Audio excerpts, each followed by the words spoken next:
अस्सलाम वालेकुम बच्चों। आज हमने 9th क्लास का मैथ स्टार्ट किया हुआ है। इसका चैप्टर नंबर आज हमने 12 करना है। चैप्टर नंबर 12 का नाम है line bisector and angle bisector. Board में इस चैप्टर में से एक थ्योरम आता है 8 नंबर का, लॉन्ग क्वेश्चन होता है, और एक थ्योरम आपका आता है 16 चैप्टर में से। आपने 16 और 12 में से एक थ्योरम अटेम्प्ट करना होता है लॉन्ग के लिहाज से।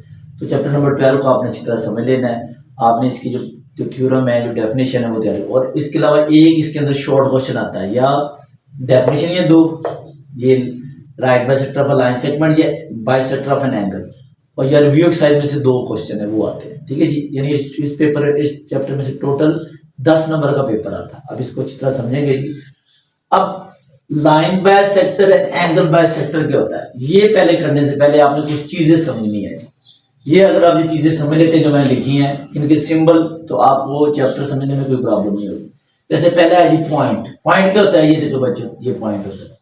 उर्दू में हम नुक्ता कहते हैं, ठीक है ना, इंग्लिश में हम डॉट कहते हैं, और मैथ में हम पॉइंट कहते हैं। रे क्या होती है, रे होती है जी, ये देखिए, एक तरफ एरो, एक तरफ ये पॉइंट लगा होता है, ठीक है, यानी इसका एक एंड पॉइंट होता है, दूसरा एंड पॉइंट नहीं होता है। एरो का मतलब ये चलती जा रही है। लाइन क्या होती है जी, ये लाइन ये होती है, ये इसका कोई एंड पॉइंट नहीं होता।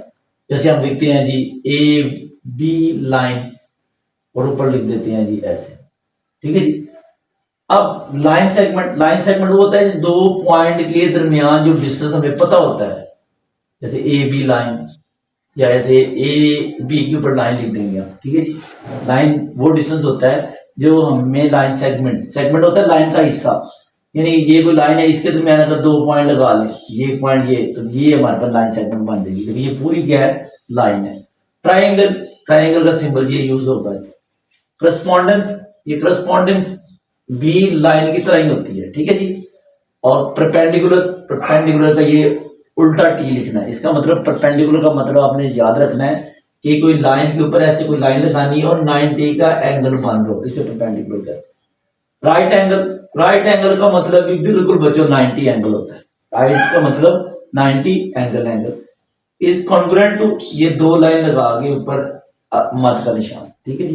देयरफॉर ये बच्चों दो नुक्ते लगा के, ये डिग्री ऊपर छोटा जीरो लगाने, पैरेलल ये दो लाइन, ठीक है जी। अब एंगल का सिंबल क्या होगा, ये एंगल को होगा। मैयर छोटा एम लिखेंगे, सिमिलर बच्चों ये ऐसे मत लिख देंगे, और सिंस का ये दो नुक्ते लगा के नुक्ता नीचे लगाना।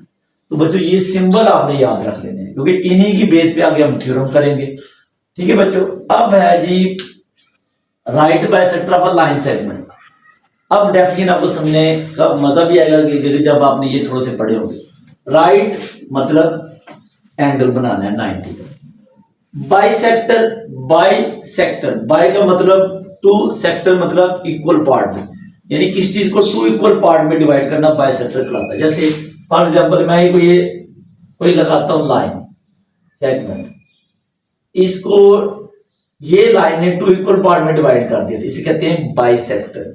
Right bisector of line segment, ये लाइन सेगमेंट है, इसको टू इक्वल पार्ट में डिवाइड करना है और 90 का एंगल बनना चाहिए, इसे कहते हैं right bisector of a line segment. ये एक लाइन सेगमेंट, तो राइट बाइसेक्टर ये बाइसेक्टर है और 90 का एंगल बना रहा है इस लाइन के ऊपर, इसे कहते हैं right bisector of a line segment. अब डेफिनेशन पढ़ते हैं। A line is called a right bisector of a line segment if it perpendicular मतलब क्या होता है, 90 का एंगल बनाए to the line segment and passes through its midpoint, यानी कि किसी लाइन के ऊपर कोई लाइन सेगमेंट हो और उस पर ऐसी लाइन जो परपेंडिकुलर हो, मतलब 90 का एंगल बना रही हो और उसको टू इक्वल पार्ट में डिवाइड कर रही हो, उसे हम कहते हैं right bisector of a line segment. आगे जी बच्चों bisector of an angle. Bisector यानी किसी एंगल को टू इक्वल पार्ट्स में डिवाइड करना। अब एंगल को टू इक्वल पार्ट में डिवाइड करना है। रे is called bisector of an angle. ये देखिए जी, कोई मैं एंगल बनाता हूं, ये मैंने कोई एंगल बनाया। अब ऐसी रे जो इस एंगल को टू इक्वल पार्ट में डिवाइड कर दे, उसे हम कहते हैं बाइसेक्टर ऑफ अ एंगल। अब रे is called bisector of a line segment if it divide the angle into two equal part. ठीक है बच्चों, अगर आपको ये समझ लग गया है तो अब आपको थ्योरम करना आसानी होगी। ठीक है बच्चों, अब हम करते हैं। जी बच्चों, आज हमने यूनिट नंबर 12 का पहला थ्योरम करना है। ये थ्योरम 8 नंबर का आता है बोर्ड में। तो पहला थ्योरम है जी, any point on right bisector of a line segment equidistant from its end points. आपको ये स्टेटमेंट लिखी हुई आएगी, आपने ये सारा खुद बनाना है। और इसके 8 नंबर होते हैं। 8 नंबर को हमने डिवाइड किया होता है, जैसे 1 नंबर फिगर का होता है, 1 नंबर गिवन का होता है, 1 प्रूफ का होता है, 1 कंस्ट्रक्शन का। 4 नंबर ये होते हैं और 4 नंबर ये प्रूफ के होते हैं। ठीक है बच्चों, अब एक चीज बात ध्यान में रख लें थ्योरम करने से पहले, अगर आपकी डायग्राम गलत बन गई, ये डायग्राम आपने गलत बना दी, यानी थ्योरम 2 की बना दी, 3 की, 4 की, 5 की, और बाकी सारा थ्योरम आपने ठीक लिख दिया, तो आपको 0 नंबर मिलेगा। अगर आपने ये स्टेटमेंट से, ये डायग्राम सही बना ली, गिवन या इनमें से कोई भी गलत भी कर दिया, तो नंबर एक आधा कम होगा। यानी ये गलत है तो इसका नंबर कम होगा, ये काम में, यानी कि ये काम में तो इसका नंबर कम होगा। लेकिन अगर डायग्राम गलत है तो 0 नंबर। तो फिर जो आप थ्योरम लिखेंगे उसमें जो मिस्टेक है उसके नंबर कम होंगे। लेकिन डायग्राम गलत है तो आप बाकी थ्योरम सारा सही लिखा तो आपको 0 नंबर मिलेगा। ठीक है जी। अब रहती है बच्चों बात स्टेटमेंट की। स्टेटमेंट कैसे बनानी होती है? आप any point on a right bisector of a line segment equal to from its end point. अब ये डायग्राम मैं समझाने लगा हूं कैसे बनानी है। हमने any point on right bisector of a line segment, ये देखिए जी, ए बी एक लाइन सेगमेंट है। हमने इस पे राइट बाइसेक्टर ड्रा किया, ये लाइन बाइसेक्टर ड्रा किया। ठीक है जी, यानी ए बी लाइन सेगमेंट, इसके ऊपर एक राइट बाइसेक्टर ड्रा किया, यानी टू इक्वल पार्ट में डिवाइड करा और 90 एंगल बना रहा है। ठीक है जी। ये जो line by sector is equal distance, यानी इसका डिस्टेंस जो लाइन बाय सेक्टर इसका इक्वल डिस्टेंस, इक्वल है कहां से? फ्रॉम इट्स एंड पॉइंट, इस लाइन के एंड पॉइंट, यानी P का B से और P का A से डिस्टेंस क्या है? इक्वल है। ये हमने साबित करना है, यानी PA और PB का डिस्टेंस क्या है? इक्वल।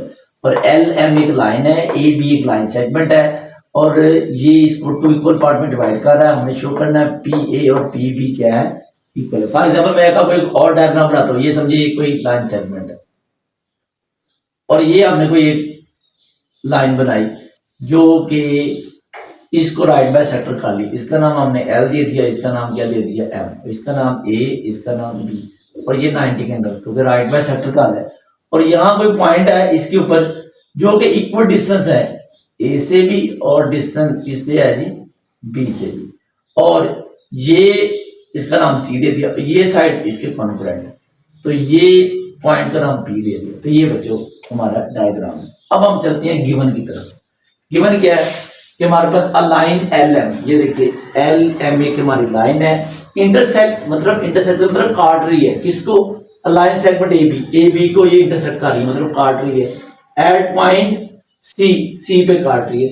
सच दैट, कैसे काट रही है कि LM की लाइन है परपेंडिकुलर है AB पे, ये LM एक लाइन है, ये AB के ऊपर परपेंडिकुलर है, and AC congruent to BC, यानी AC का डिस्टेंस और BC लाइन सेगमेंट का डिस्टेंस इक्वल है। ये हमारा गिवन है। अगर आपने ये डायग्राम बना दी, ये लिख दिया, आपको 2 नंबर मुकम्मल होगा। अब प्रूफ क्या करना है? PA कॉन्ग्रुएंट टू PB, यानी PA और PB जो दोनों हैं आपस में इक्वल है, ये हमने प्रूव करना है। कंस्ट्रक्शन, यानी हमने क्या किया? Join P two point A and B, P को हमने A से मिला दिया और P को हमने B से मिला दिया। तो ये आपके 4 नंबर मुकम्मल हो गए। अगर आप नीचे वाला भी नहीं भी लिखते तब भी आपको 4 नंबर मुकम्मल हो गए। अब बाकी 4 नंबर ये है, प्रूफ एक तरफ स्टेटमेंट लिखते हैं, एक दफा रीजन लिखते हैं। तो अब देखें, ये 2 ट्रायंगल बना दिए हैं, ACP और BCP। उसने लिखा है triangle ACP correspondence triangle BCP। इसका मतलब दोनों ट्रायंगल को आमने सामने रख के हम सॉल्व करेंगे। AC कॉन्ग्रुएंट टू BC, हमें पता है AC और BC दोनों इक्वल है, ये मेरे पास गिवन है, उसने क्वेश्चन में दे दिया। ये देखो, अब angle ACP congruent to angle BCP। अब ये समझने वाला है, APBP की बात नहीं कर रहा है, ये दरमियान वाले की बात कर रहा है। एंगल ACP, एंगल कैसे बनता है? A क्या है जी? ACP ऐसे एंगल बनता है, यानी कि 2 रे के दरमियान।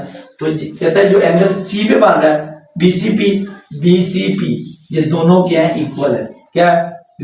PC line perpendicular AB so that the angle at C is 90, यानी दोनों C पे एंगल क्या है? 90 डिग्री। अपनी रीजन भी लिखनी होती है। अब इन दोनों ट्रायंगल में एक साइड कॉमन है PC, ये दोनों में एक ही है, तो PC कॉन्ग्रुएंट टू BC। अब यहां एक बात समझने वाली है, 2 साइड और एक एंगल दोनों ट्रायंगल में कॉन्ग्रुएंट है, तो हमने एक पोस्टुलेट पढ़ा हुआ है, साइड एंगल साइड पोस्टुलेट। फिर 2 ट्रायंगल में दो साइड और एक एंगल एक जैसी हो, दूसरी ट्राइंगल के भी ऐसे हो, तो दोनों ट्राइंगल आपस में क्या होती हैं, कॉन्ग्रुएंट। हम लिखेंगे therefore triangle ACP congruent triangle BCB. अगर ये दोनों ट्राइंगल आपस में सेम है, इक्वल है, तो हम कह सकते हैं पीए कॉन्ग्रुएंट टू पीबी। ये हमने प्रूव करना था, पीए कॉन्ग्रुएंट टू पीबी। अगली थी corresponding side of congruent triangle. ठीक है जी, ये हमारा पहला थ्योरम हो गया जी। अपने बच्चों इसको अच्छी तरह याद करना है, बार बार प्रैक्टिस करनी है, ताकि आपको बोर्ड में 8 नंबर मुकम्मल हो सके। ओके जी, अल्लाह।